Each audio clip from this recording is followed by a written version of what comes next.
Oh, how to build a pub. Hey up, and welcome to the Build a Pub podcast with me, Alex Ravenhall, the only person in my childhood fencing class who's classified as not fit to fight. The Build a Pub podcast is a spin-off of my original series, Social Isolation. I invite guests onto the podcast to, as the name suggests, build their own pubs, from what they have on draft, to what food they serve, to what music they have playing, and hopefully get them to share with me some anecdotes and thoughts on the institution that is the public house. I'm going to be releasing these podcasts bi-weekly every Wednesday and Sunday for the foreseeable future. If you can't wait that long, you can also find all 11 episodes of Social Isolation on this very channel. Speaking of Social Isolation, two of my guests from that, Sam Nason and Jack Petheram, have helped me out a lot with this podcast by making brilliant graphics and a brilliant jingle, so thank you to them for those.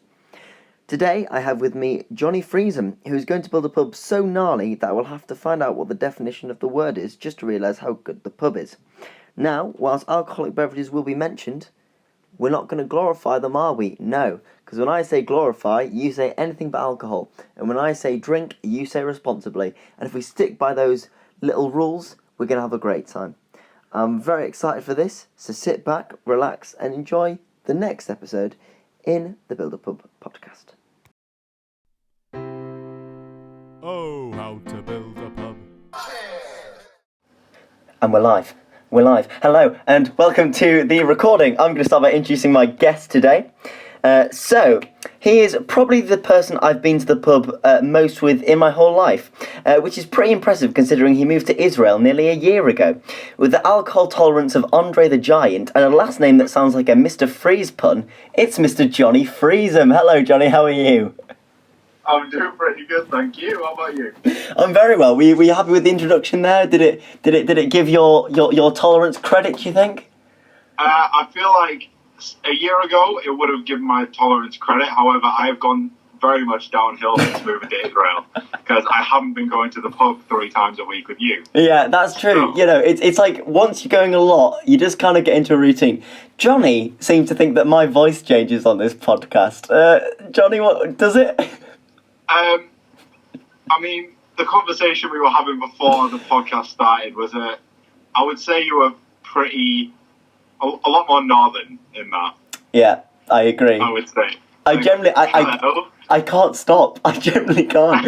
I know I'm doing it as well. And like, if you bump into me in the street, but it's so I can keep anonymous, because when this podcast blows up, if people are like, they only know my voice. And then when I'm there, like, hey, up son, you alright? They'll be like, that's not him. That can't be him. Yeah, well, you've just given it away now, haven't you? Oh, shit. Johnny, you've been all over the last year or so. You've been, well, I say all over. You've been to Israel and Canada, which is quite a, it's a bit all over the shop. What I want to know is other sides of the world.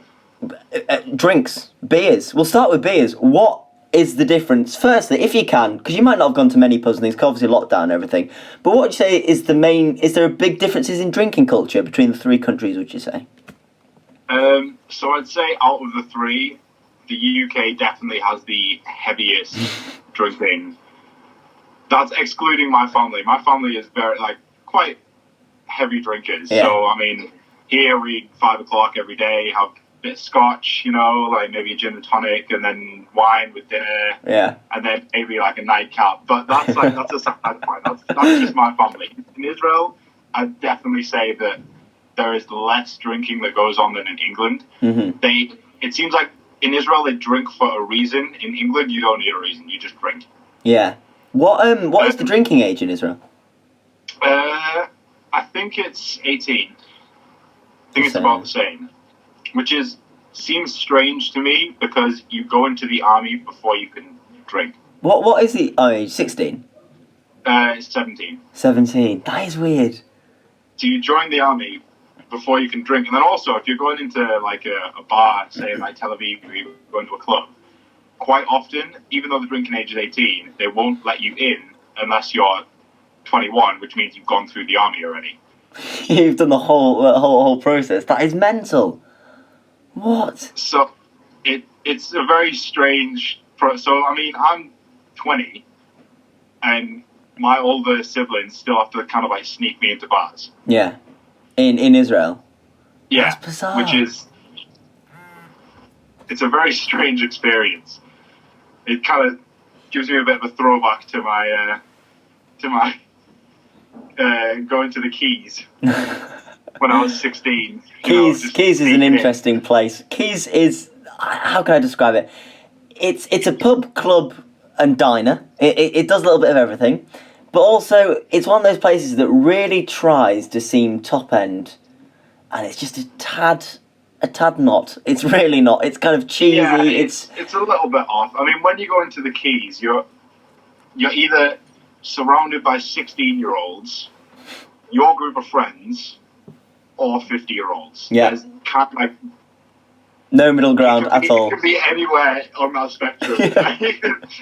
You never know who you're going to find. I completely forgot about this. One of my most visceral experiences, and it is related because we were at the pub before and then we went to the Keys, and it was when Wolves had played Middlesbrough at home and we'd lost to them, and I was the most angry I've ever been in my life at the Nuno Espirito, the Wolves manager. That's beside the point. And I got into the club, and there were 2 Wolves fans in there. And it was just so right, and we were just ripping the shit out of each other. And in hindsight, this might have been a bit worrying, but I'm pretty sure the both of them and you were throwing me in the air. Yeah, so it was after the club shut down, Yeah. and so on the way out, you walked down some stairs and you walked down a long corridor, and going down that long corridor, we just picked you up, and while walking, we're just throwing you into the air. And I don't know why I joined in, but it was great. And then it's lucky the club had shut down, Otherwise we would have been kicked out on the way out. Yeah. Yeah, God, Keys. That's somewhere I'd like to go back to after lockdown, just to see if I was giving it a hard time. Because everywhere after lockdown is going to be amazing. What is your first day at the pub going to be after lockdown? Well, I'm kind of hoping to be able to be in England for when the English lockdown ends. Yeah. Tell you what, let's say for the sake of argument, you're in England. What's your plan? It's got to be get breakfast at a little sandwich bar. So there's the place in Yarm called Borelli's. Yeah. Oh, good start. Sandwich Borelli's for breakfast. Probably, I'd kind of like to do a pub crawl. I'd like to go Bluebell, work all the way down. Yeah. And then stay in the Black Bull until I can't walk. That sounds perfect. I've tried to work it out, because obviously you know very well that my tolerance is horrific. So I've tried to work it out where I can balance it throughout the day. So I've got a couple of rules. I can only drink once every hour unless I'm eating. If I'm eating, I can have 2 drinks an hour. And I alternate between beers and spirit mixers. So, to keep a nice balance. To keep me awake and asleep. I've really thought this out. I've got a foolproof 8-page plan on my laptop ready for the day we're allowed out. I don't doubt that your plan is amazing. What I do doubt is whether you're going to stick to it or not. Because I guarantee if I turn up during that day, yeah, you'll ruin it for me. That's gone, and we're going to both be on the floor by about 4 o'clock, and then hopefully recover to go to Osborne's after. Yes, on the floor laughing because the only drinking me and Johnny are doing is responsibly. Oh, God. Johnny, what is the pub to you? The pub for me? Yeah, what is it? It's a hard one, and yet I haven't prepared it. For instance, for me, this might sound bad, but the initial word for me is home. I don't mean home, but I mean somewhere where I feel very comfortable. So that would be kind of my answer. So what would yours be? It could be the same, could be a bit different. I very much like the idea of somewhere that feels homely, the comfortable idea you were going with. And I also like the opportunity of meeting a lot of other people. Yeah. So I feel like something that I can feel comfortable enough to kind of get in the state where I would talk to people I wouldn't ordinarily talk to. Exactly. Very well put. I like that a lot. I have a little saying. I've probably said it to you in the past, but you need 3 things for a good pub day or a good night out, or whatever. If you're going out for maybe something where alcohol's involved, you need good people, you need to meet people you know and like out, and you need to meet good new people. There are three different type of things you need for a perfect night out, I think. And I agree, meeting new people is fantastic. I bloody love it. I have got so many random people's numbers on my phone that it's insane. And you know in Community, how he has all the girls' numbers on his phone, and they're all listed as like different. Yeah, because he doesn't know their actual names. It's just random names. That is literally what I have. I have 4 people on my phone listed as Big Druggo. I would just like to point out that is not my name on Johnny's phone. My name is Alex Ravenhall, or Bertie, either or. It's Bertie. You are not one of those people. I don't know the name of any of those people. They're just people you bumped into on nights out. I like that. The people I bumped into, got the number. I've obviously spent a bit of time with them. Like, got the number. Said like, oh yeah, we'll message or whatever, and it's never. I'll tell you what that is. The reason they're all called Big Druggo is because half the people you meet on nights out are Big Druggos. Oh, yeah, so that comes out 50% of the field. Lovely. What is the most... We will get onto the podcast, I promise. What is the most expensive drink you've ever had? Because we're doing a tally. The highest so far, I won't tell you who it was, someone had a drink that was £23. A single drink. I'm not entirely sure how much the actual drink I would have had is, but I got the chance to try some Scotch whiskey called Highland Park, and it was a 25-year-old Scotch. I'm not sure how much a bottle is. I think it's like £300 for a bottle. Oh, damn. So what how many, about 20 Scotches in a Scotch, would you say? Yeah. 20 servings or there? It was a Friesem family occasion, so I mean, they were pretty big Scotches. So let's say 10 a bottle, so that's £30. That's a biggie. That is huge. I never thought about that. When I was thinking of the question, I was thinking of drinks you buy at a bar, but bottles, you're gonna get some hefty bottles out there, aren't you?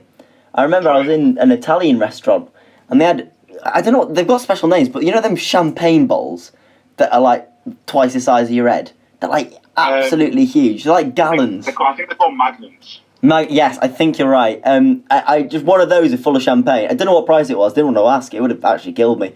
But yeah, those big boys. I like that. You're the first person to go down that route, and I like it a lot.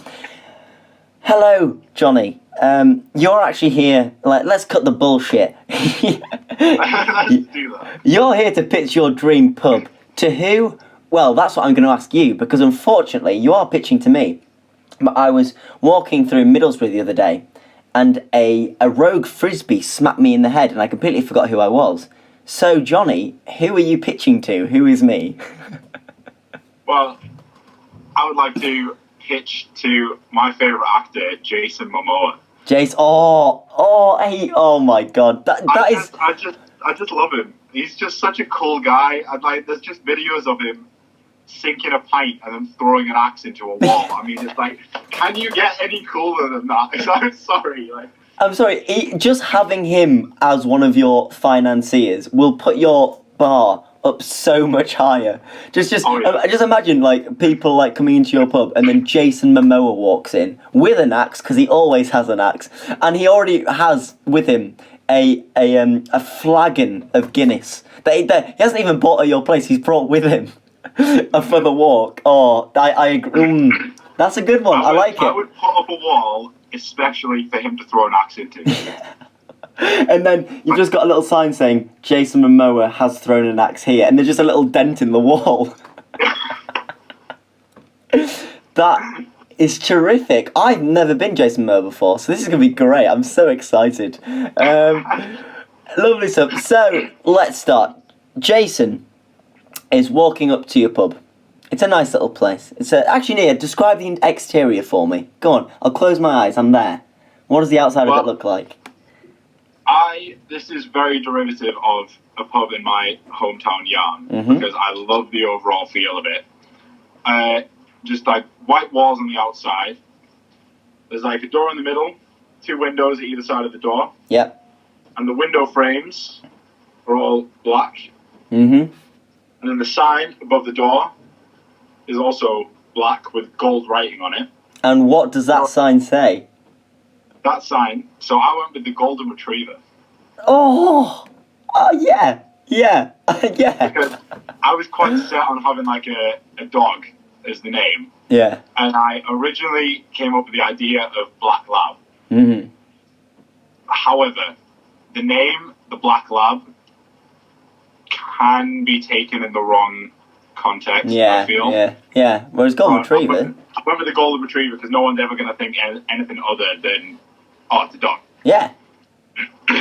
It's and it's such a homely dog as well, such a welcoming dog. It's a dog you'd want to have a pint with. Mm-hmm. I fully agree.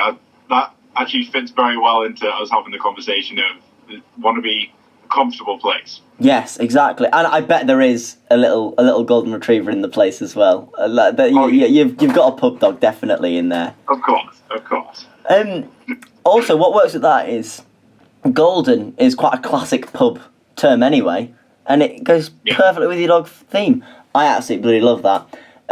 Jason has just looked up and gone, huh, and he likes it. He likes what he sees, and he walks in, and I know exactly what I mean because I've been to the pub, so I can visualise the little interior.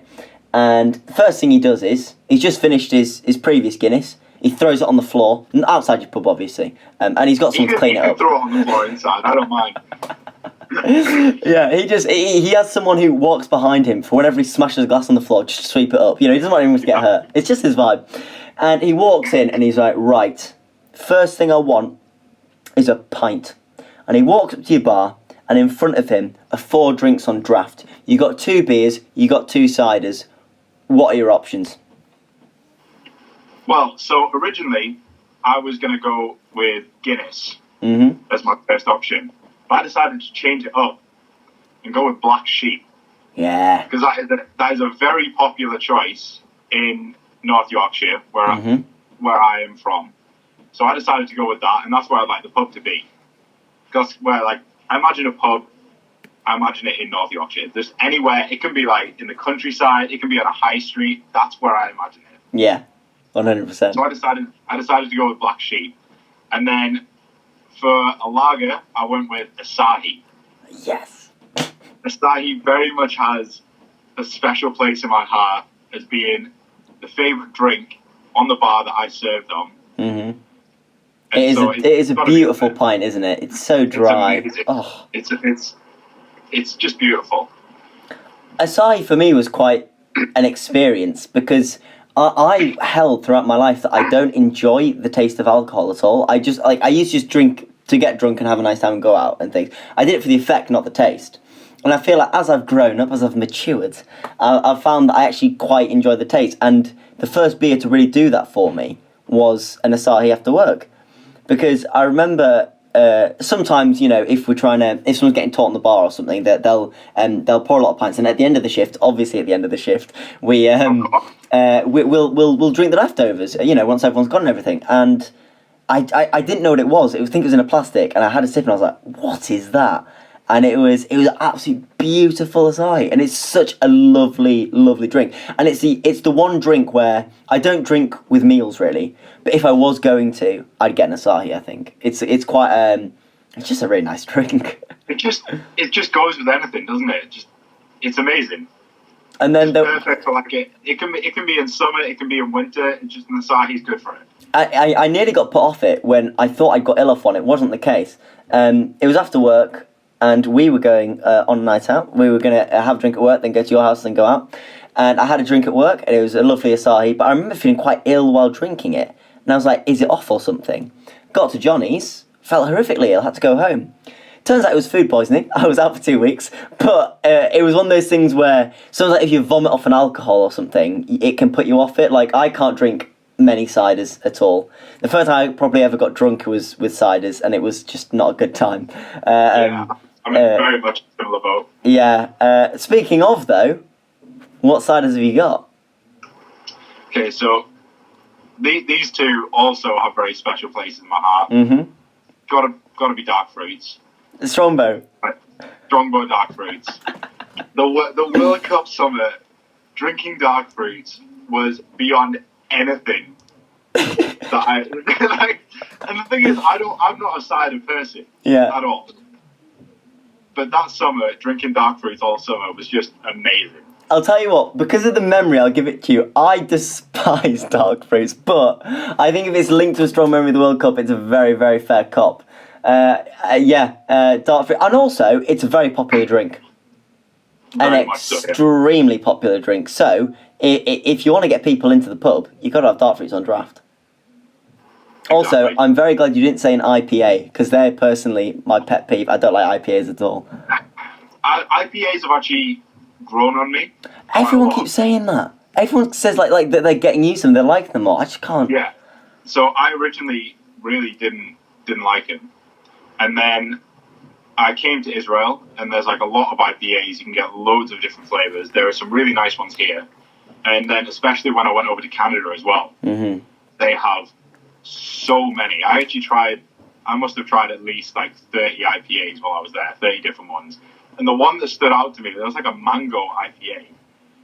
Okay. It was beautiful. It was so nice. And I'm not a sweet drink person. And IPAs, I've only really got into them recently. But an IPA and mango just mixed together was beautiful. That sounds... Yeah, I mean, to be fair, if I'm going to have an IPA, I'm going to have it mixed with something.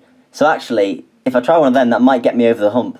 Because if it's got a bit of sweetness to it, it might take away the horrible raisiness of it. I bloody hate... I don't know why IPA tastes like raisins. I'm going to get it trending somewhere because it's true. They taste of raisins. I hate raisins. End of discussion. Okay. I'm not gonna. I mean, I disagree with you, but you seem fairly set on it. So I am dead set on it. That's my two rules. My first one is strong and dark fruit, but to be fair, if you can give a good reason, I'll allow it. And the other one is an IPA. You can never convince me. But that being said, the mango thing. If I'm gonna have an IPA, I'm gonna have it with mango. What is your other cider, Johnny? It is the cloudy apple. And I cannot for the life of it. Is it Strongbow? I think it's Strongbow, but I just want everyone to know that I just fist bumped the air because that is one of my choices. It's just lovely to have on. It's one of my choices. I actually can't remember my choices. I did my choices on one of the social isolation podcasts, and there are some that say I'm pretty sure I had Asahi, so you smashed it with that. And then I think I had a Carling or something. But my main two are Asahi and Cloudy Apple cider. It's absolutely beautiful because it takes away the sweetness. I think it's slightly. It really does. It's got like a bitter aftertaste. A little bit of bitter in it, and it's so good. That's the reason I stay off ciders mostly because they're too sweet. Yeah. Like it's nice for half a pint on like a hot day, and then after that it just gets really sick. I can't deal with it. Mm-hmm. But that I can drink pints and pints and pints of that and not stop. And also, it tastes so nice, you just don't notice the alcohol. It's so nice. It's absolutely amazing. It's such a good cider, and it's not sold anywhere. Like, it's sold in the Ketenox, and then it was off in the Ketenox, and then it came back. And honestly, when it resurfaced, I was over the moon. But that's literally the only place I found it. Like, even in Brum, I can't find it anywhere. Though there is a nice one in Brum. I think it's called Recordlig Black. And so I don't really like sweet, but it's so sweet that it works. I don't know why. It's like, and it's also like ice cold. It's really good. It's something you'd have not to go out and drink with, but if you're going to see a show or something, it's a nice little drink to have with you. It's a really nice one. But no, Cloudy Apple's a stunner. You saying it's so sweet it works, then ice as well. That kind of gives me an ice wine vibe. Ice wine? Don't know it. What is it? Ice wine is it's really, really sweet, and then it's served ice cold. And so usually sweet doesn't work with me, but that's so sweet and served really cold. I like that. Yeah, it's like is it strawberry and lime, Recordlig, I can have if, say, I've walked, it's a really sunny day, I'm in my shorts, I've walked down to a pub, so I've got a bit of a sweat on, and then an ice cold strawberry and lime I can just about take, I think. From my younger years of drinking cider at parties and then throwing up in the toilet, I cannot have any cider that is strawberry and lime. Oh, just because it's the similarity? Yeah, I can be stone cold sober. I have a sip of it and I throw up. That's it. That's me. Yeah, that was like me and Archers, although I've never thrown up because of Archers, but it's so horrifically sickly, Archers. The smell of it makes me want to be sick, because I used to drink it. I never had any personally bad experience with it, but I've just completely turned myself off from it. It's not great. I think Momoa's going to go for a black sheep. I think that's his drink. Yeah, I had a big one. He's poured that, but look who's just come in. Ben Affleck's just walked in, his mate from that film they did, that big film for the DC comics and that. And Ben's just come in and he's gone, all right, Jason. Jason's like, yeah, no worries, I'm just seeing if I want to invest in this pub. Go on, take a seat, I'll get you a drink. And do you know what Ben says? He says, I'd quite like a wine. And so Jason turns to you, and weirdly, you've run out of every wine apart from your main red and your main white. So there's only two options. What have you got? So, for the red, I would definitely go with a Cab Sav. Yes, Cabernet Sauvignon. And there is one that my parents tried, and they let me try it, because usually I'm not much of a wine person. Mm-hmm. They let me try it. It was really good. It was from Australia, I do believe. It's called Kangaroo. Oh, I love it already. And it's actually pretty nice, and it's not too expensive. Like they got it quite a lot, and it was really, really nice. Mm. And so that's the one I would go with. Unfortunately, I'm not much of a wine connoisseur. No, I say this on most podcasts. If I had to pick a wine, I'd pick communion wine, because it's the only wine I can drink. Church wine's the way forward, and it's because it's watered down. I'm really not a wine person. The only time I've had wine really is when I got a raffle bottle of, I think, Sauvignon Blanc for £1, and I was like, it's a bottle of wine for £1, I'm going to drink it. I once was given a Prosecco as a thank you for doing something for someone, which I don't often do. So it was nice to get that recognition, just drop that in there for the listeners. And the other time is when we had like balls at school, and then it was like this horribly acidic red that I just never could get my mind over, really. Lovely. What did you say you're white? Sorry. No, the white. From working on a bar, we had two choices. There was Sauvignon Blanc and Pinot Grigio, and in my experience, Pinot Grigio outsold Sauvignon Blanc like 10-1. Yeah. So I'm not sure what type it would be, because my only experience of drinking red is off my family, and my family isn't very big on white wine. Yeah. So I'm not sure what type it would be. I do apologise for that. No, that's fine. I know fuck all. It's really okay. But definitely a Pinot. Yeah, Pinot. Ooh, I like that. And also, you can tell who are my friends from work or who I've worked with, because whenever they say a Cabernet Sauvignon, they all say Cab Sav. Because that's how we refer to it. That's a nice little detail. I had to explain that to Morgan when we did his, because he was like, "What, Cab Sav? What's a Cab Sav?" Lovely stuff. Ben's actually dropped off his coat. He's come back to the bar and he's gone, "Ooh, I think I'm gonna go for the Pinot." But what's this? And he flips over the drinks menu, and on the back is like, it's superhero themed as well, so he loves it. There's like a big glass, it's got crystallizing on the side, there's a big cape, big red cape, there's a big straw, there's umbrellas, there's strawberries, there's loads of shit in it, and it is the Golden Retriever's signature cocktail. And as much as Ben doesn't like to admit it, he loves a little cheeky cocktail, and he's like, what's this bad boy? So what is the name of the Golden Retriever's signature cocktail, and what's in it? Well, so I went with an old fashioned with a twist. Oh. The twist is it's new. The twist is, there's only like one major difference. And that is, instead of using bourbon, you use like a whiskey such as like Jameson. And this fits in well with the whole idea of it being a comfortable environment and everything. Because to me, an old fashioned is, you sit down, you chill out, you have a bit of a chat, and you drink an old fashioned. It kind of makes you feel warm inside. Yeah. And that is my idea of the old fashioned. So that has whiskey, not bourbon, main difference. And I was meant to look up the actual meaning of what this is. I found it in the cupboard and I put it in. I tried this cocktail out. Okay, yeah, that's good. That's good though. So you know it works. Yeah. So it's called a Angostura bitter. A nostro. Oh. Angostura. I'm Well, not sure what it is. I found it in the cupboard, and it was really, really good. I know how it's spelt, so if I ever needed to find it again, I could. Yeah. So you put a little bit of that in. You get is it a garb or a gave? When you're saying about nectar. Oh Christ! Say gave, and if people say you said it wrong, it's my fault.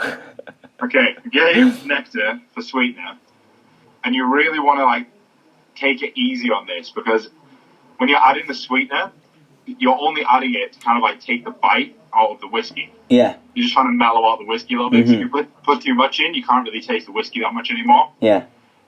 And that's what really gives you like this warm feeling. So you want to like take it easy on the sweetener, and then one ice cube because you do not want it watering down that much. No, I agree. But there is something that there's some like there is something like with whiskey doesn't like a little bit of water or ice like open it up or something. Like there is something to it.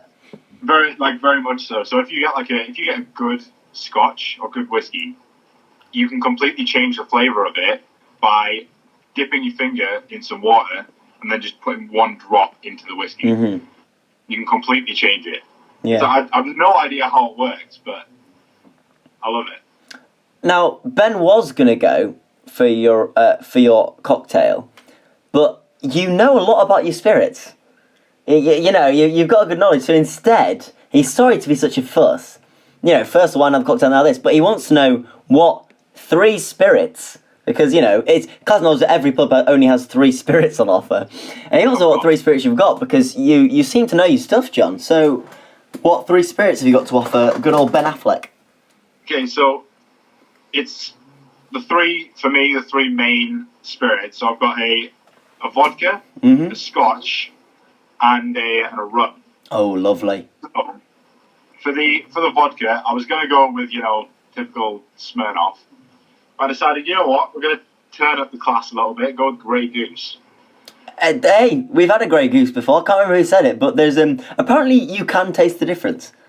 You really, really can, especially when you were 16. You used to bring a bottle of Smirnoff to a party and then have a bit of trouble with it. Now you really can taste the difference. I've only ever had the cheapest, shittest vodka available, so I've never really, you know, I was saying, like, I think from this podcast, the one thing I've learned is I need to actually try some more expensive drinks, because, you know, I'm a Carling and a Smirnoff man, so I really want to... Believe me, I go to a pub and I'm a Carling man. Yeah. But, you know, every now and then. Because I was saying, like, I was saying to someone, when we went to Budapest, we got the cheapest beer, and it was a great beer, don't get me wrong, but I would have loved to kind of experiment it a bit more, you know, because we were only there 4 days, it would be nice to experiment with some different drinks. Obviously, tried absinthe the first time, wasn't amazing, I struggled a lot with it, I literally had to walk around 6 times just to stop myself throwing up, but it's an interesting one, so yeah, I think that's one thing I've learned from this podcast, is to just go and try some other bloody drinks. Lovely stuff. 100%. So you've got a Grey Goose. I've got a 12-year-old Highland Park. Yes, very nice. This comes from the 25-year-old Highland Park that I've had, which was amazing. And I've also had the 12-year-old. Obviously, it's not as good, but it's still pretty good, and it's also a cheaper alternative. So I feel like, you know, it's a pub. Not everyone who comes in is going to be really well off and be able to afford all these expensive drinks and everything. Yeah. So I decided to go with the Highland Park 12-year-old. And then for the third one, Captain Morgan's. Hey, aye, sir. it's just a classic, isn't it? Spiced or normal? Spiced. Spiced, lovely. Because that's a nice wintry drink as well. You've got some. Yeah. Same with the Highland, was it? 12-year-old Highland. Highland Park. Highland Park. Because they're warm. They warm your soul a little bit. Which do you think Ben would go for out of the 3? I think he would go for the Highland Park. Highland Park, right. So Jason has got himself a Black Sheep, a Highland Park for Ben, but he's also got you a Highland Park, and he says, come on over with us. And you sit down at the table, and you're like, okay, so this is getting a bit serious now. And Jason sits across from me and he says, look, I love the place. It's a really nice place. But I don't know what vibe you're going for. How am I supposed to know? You know, you come into this pub, what are you expecting? What are you going to get? And the only way I can know that is by knowing what was your best pub experience, so that I can then work out what you're going for from that point on. That's like, what are you trying to hit? So, Johnny, what was your best pub experience? Well, I have had many a good pub experiences in my time. Yeah. But I'd say one that I've got a very fond memory of is the last time I was at the pub in Yarm before I moved to Israel. Mm-hmm. And for no other reason than I managed to get most of my good friends there. And God damn it! All sat. Yeah, so I was in Birmingham. No, I was at the Edinburgh Fringe, wasn't I? You were at Edinburgh Fringe. God. Yeah. Anyway, sorry. Carry on. And we all sat down on some benches outside. I think we lined up about 5 or 6 benches. We were all just sat on these benches, and we just sat there for what must have been 4 or 5 hours, just getting ridiculously drunk and just chatting. And it was just it wasn't like particularly exciting or like nothing amazing happened, but it was just such a good all-round experience that definitely is one that sticks in my mind. I think the best pub nights are ones where you couldn't pick out an event, where it's just you sat there, like really chill, just having a nice conversation. I think, and if that's the vibe you're going for, I think you've absolutely smashed it out of the park. I think that is so true. Like you don't want people standing on tables and like smashing glasses and stuff and going crazy. You just want a good group of friends sitting out and having a sick time, and that is absolutely stellar answer, John. And yeah, I think you've absolutely smashed it out of the park with that. So you leave and you bid them a fair day, and they end up getting a couple more drinks. And whilst Jason can hold them, Ben gets a little bit tipsy. But unfortunately, he's got to film the 82nd Batman film tomorrow. And he's like, shit, I can't be hungover. I need to sober up. So what does he do? He pulls out the food menu and he whips it out and he turns it over, and on it are 3 set meals. Now, what you might not know is Jason Momoa, I'm afraid, is an Aquaman. I'm sorry, that's just the truth. He's an actor. However, he does possess the ability to time travel. And with this time travelling ability, he is able to, for your set 3 meals, if you want, you don't have to use it, you can have meals from your past. Or like from pubs that have now closed down. So, for instance, when I did mine, I had very specific meals. I had a meal from the pub you used to work in, the Lord Nelson in Appleton Wisk. I had one from the Crown, which is my local, and I had one from the Fox Covert. So you can have like specific meals that they can like transport to your pub as well. Also, you don't have to have those either. Just give you the options. So, what are the 3 set meals? So many options. Yeah. Okay. So, for a start, it's a very classic pub meal, and this comes from every other week when I was still in college. We used to go to a pub on a Friday and get a burger. Yeah. And so it's a very classic, and it's kind of like you can alter it. There's lots of options for this burger. So you can get bacon on it, you can get cheese, you can get jalapenos. There's so like I have a lot of the options in mind, but I'm not going to read them all out. I don't want to go too far into detail on one burger because I could go on for hours. But it's basically a build your own burger kind of idea. Yeah, perfect. Because I really like the idea of that, and I also really like it in pubs when you can just decide what you want on it. Yeah, exactly. It's so much better when you can just have whatever you want. I think it's fantastic.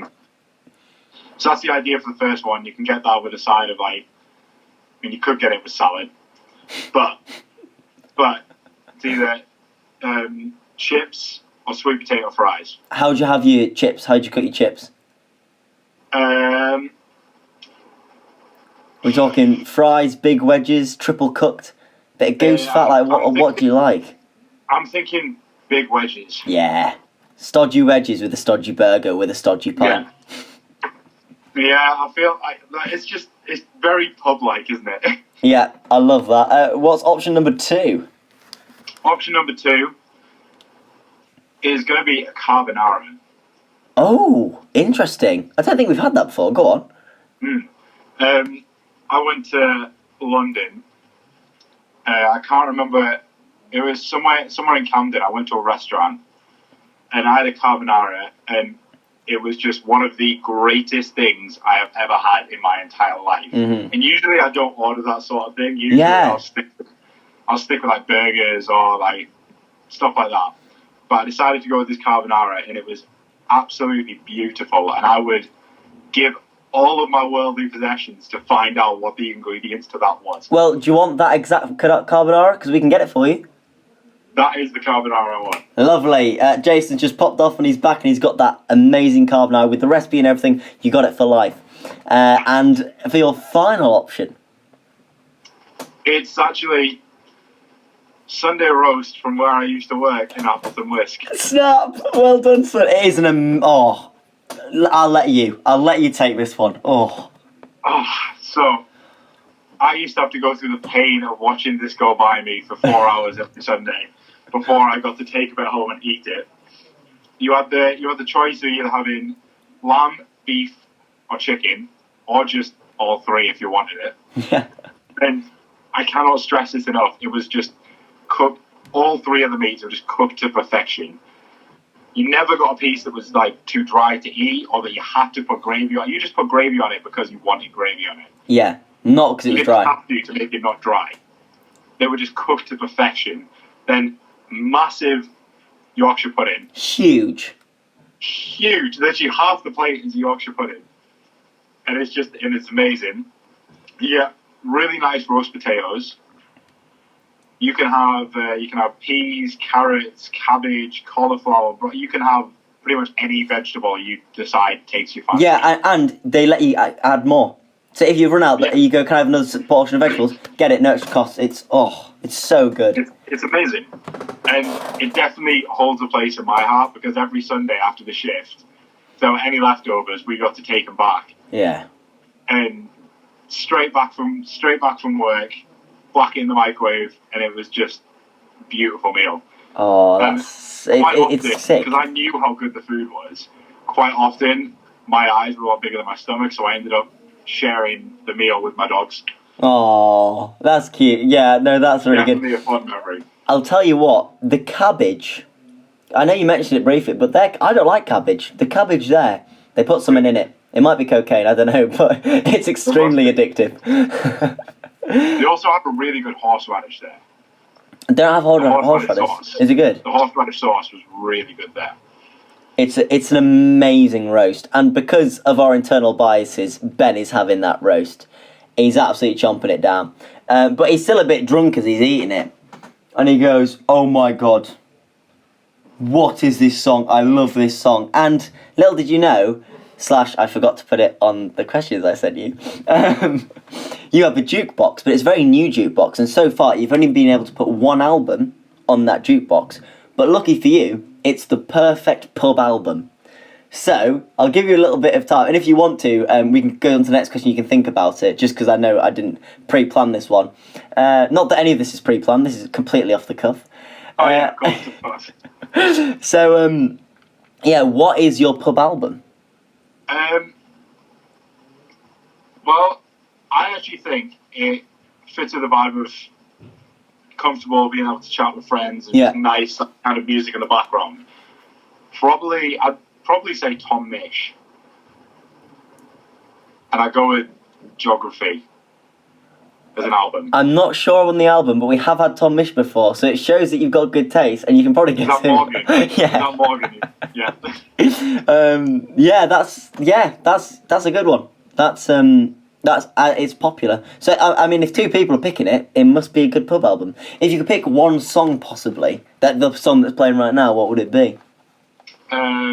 Lost in Paris. That's my favourite on the album. I think you've shown me that song because I'm thinking about it. Yeah, very very good. Lovely. And yeah, Ben absolutely loves Tom Misch. He's a big fan. Now they're getting even more drunk, and they pull you over one more time, and they say, Jason, this is now. He goes, look, mate. Sorry, this is bullshit. You're just too good to be true. I've got nothing on you, mate. Or to me, you just seem like the perfect guy, and nothing's perfect. So what I need you to do, I need you to destroy your character. I need you to defame yourself. And the only way you can do that is by telling me your most embarrassing, don't you mind going online, story from the pub right now. And I want to know which one you picked. Yeah, there's been a fair few, but I'd say the one that sticks with me is Levers. Yes! Sorry, that was my guess. Carry on.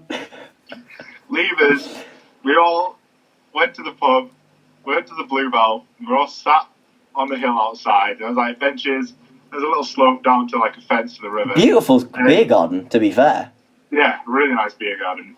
But I don't know what happened. I don't know at what point I went past the point of no return because I cannot remember most of that. However, I am aware that there were a couple of teachers from our college there. And I am also aware that I got so drunk I fell over and rolled down the hill. Right in front of one of those teachers. So I was there. And we were all trying to act really sober around the teacher. And then everyone was like, oh yeah, it was a lovely leaver service, sir. And then literally you just rolled down the hill. His literal words, I think, were something like, I hope everyone's being sensible. And then you just rolled down the hill next to him. It was perfect. I know that I made a lasting impression because the deputy head teacher came up to me the next day when we were there for like the second part of Levers. Yeah. And said to me, I'm surprised you're here today. You had quite a Gandalf thing going on. You had a stick or like a staff. I don't know where you got it from. Yeah. That you were taking around here. I found it from. I don't have any memory of having it. I just see pictures of me with it. Yeah. I stole someone's sunglasses at one point. I was putting it on and pretending to be blind. I know that. Jeez. Yeah. It was. For that, to be fair, I embarrassed myself that day. One of our friends was going home, and like her parents were like in the car park, and there's a little staircase, and I came along to say hello, and I got the stairs. And I put on my hand, and my glass had gone, and it just smashed all over the floor. But it's such like a tight little stairway that it, like you couldn't get around it. So then I had to like run back up to the bar and go, "Hello, please, could I have a sweeping pan and brush? I'm completely stone cold sober," which was hard to do when you weren't completely stone cold sober. But it was I think everyone had a bit of a fun time that night. That was a good one. That is suitable to go online. That's definitely We'll talk afterwards about the rest. Lovely. Jason bloody loves that, and he thinks, yeah, this guy's a top bloke. I've done that. You know, me, Jason Moore, I've rolled down in front of a teacher before. Near a river. I love the water. I'm Aquaman. And so he absolutely loves it, and he sends you away, and they're just enjoying their night now. They're having an absolutely great time. But what you don't realise is one of their mates... Christ, who's mates with those two? Gal Gadot. Gal Gadot? However you pronounce that last name. She's actually Israeli, you know. Sick. She walks... She's late. She was supposed to come out with the guys. And she gets outside, she sees a golden retriever, she's like, oh, God, this looks nice. But then, just as she's about to step in, she notices the blackboard outside. And on that is a message. Now, if she likes it, she's going to go, this is the place for me, she's going to walk in. If she doesn't, she's going to walk away. And then Jason's going to think, where's Gal? Oh my God, this isn't a good pub, I'm pulling out the deal. So, it's a biggie. So what is on that blackboard message? Well, this is something I actually saw in Canada that kind of stuck with me. Yeah. And it seems very American to me. And it reads, alcohol. Because no great story ever started with a guy eating a salad. That's so American. I really like that. That's really, really good. Oh, no, that was a good one. I think Gal goes, salad-eating wanker, and then walks in. Quickly, what's Gal going to get from the bar? What do you think? What do you think she can drink? I reckon Gal might be a a cloudy apple cider. Yeah, I think so. Especially on like a nice one. She comes in her sunglasses that you've stolen, and she sits down. She has a nice swig of the drink. Yeah, I think you're right there. So 3 of them are in, having a great time. Get a bit rowdy. Ben again. Ben needs to slow down. Okay, he's got the film to record tomorrow, but he's just loving it so much. And Ben goes, "Oi, barman, what game, or activity do you have?" And you, as you know, only have one game or activity. What game or activity do you have in your pub? Mine would definitely be a free-to-use pool table. Oh, that clarification has got you very, very, very many bonus points.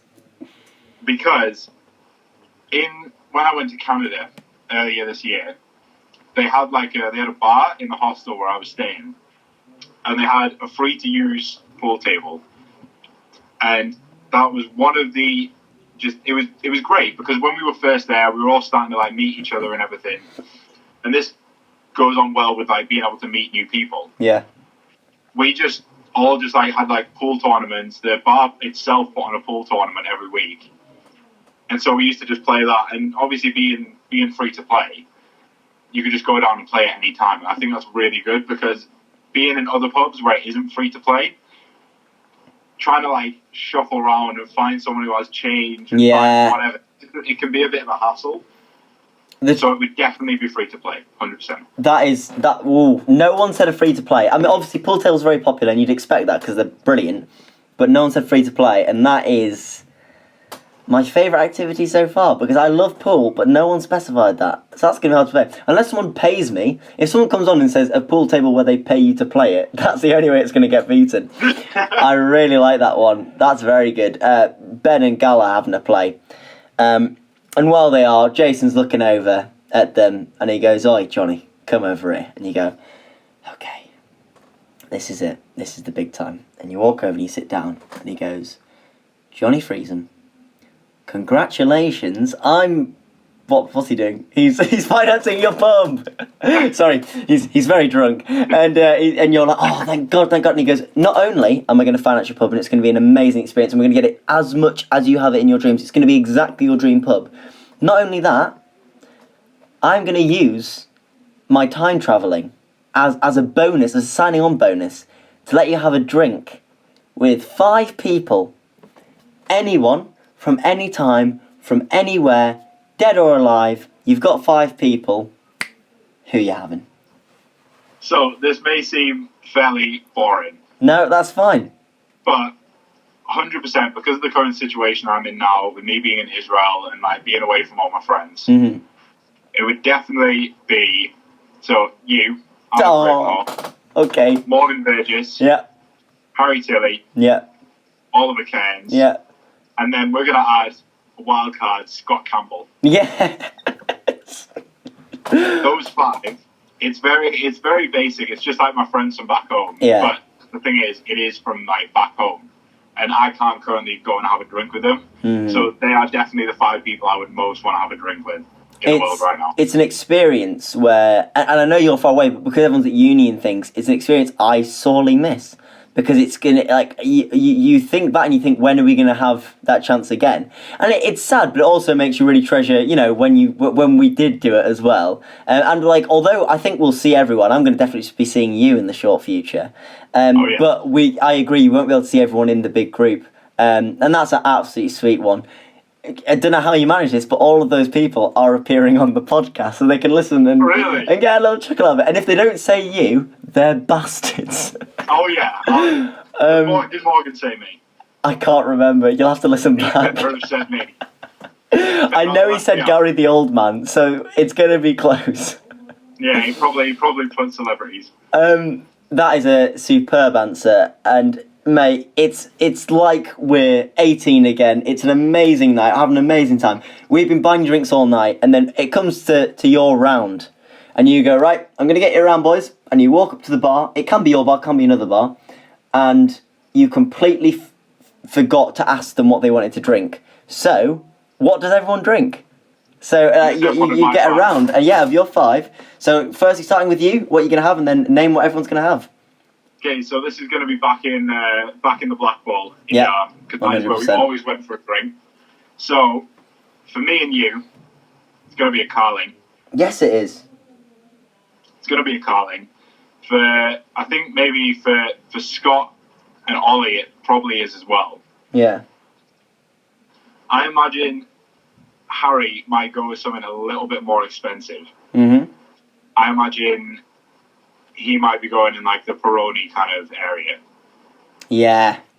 So I get Harry a Peroni, and then for Morgan Burgess, I get him an IPA. 100%. Yeah, the no bastard. doubt in my mind. Morgan Burgess would have an IPA. 100%. And I'll tell you what, that is such a lovely way to finish. That really is. That's it. You've got your pub. You've had an amazing drink with your friends. It's been absolutely lovely to catch up. So, firstly, a huge thank you to you, Johnny. I've had an absolutely bloody lovely time. I hope you have too. I definitely have, man. Thank you for having me on. Oh, fantastic. Oh, mate. I've got to do a quick 4 thank yous. I hope you don't mind hanging around for a little bit. The first thank you is to Jack Petheram for the little jingle that Johnny heard, and he bloody loved it. Second up for Sam Nason for the graphics. Thirdly, to everyone who's listening, thank you for listening. When you listen, it's really lovely that some people listen. Hopefully me and Johnny. So we'll get 2 views. Or we'll just keep refreshing the page so it puts the views up. And a huge final thank you to you again, Johnny. Thank you so much. It's been lovely to see you. And just sweet, man. And I can't wait till you come back to the country. Thank you so much, man. I can't wait to see you again. I've had such a good time. Oh, mate, thank you. And that has been today's episode of the Build a Pub podcast. Thank you.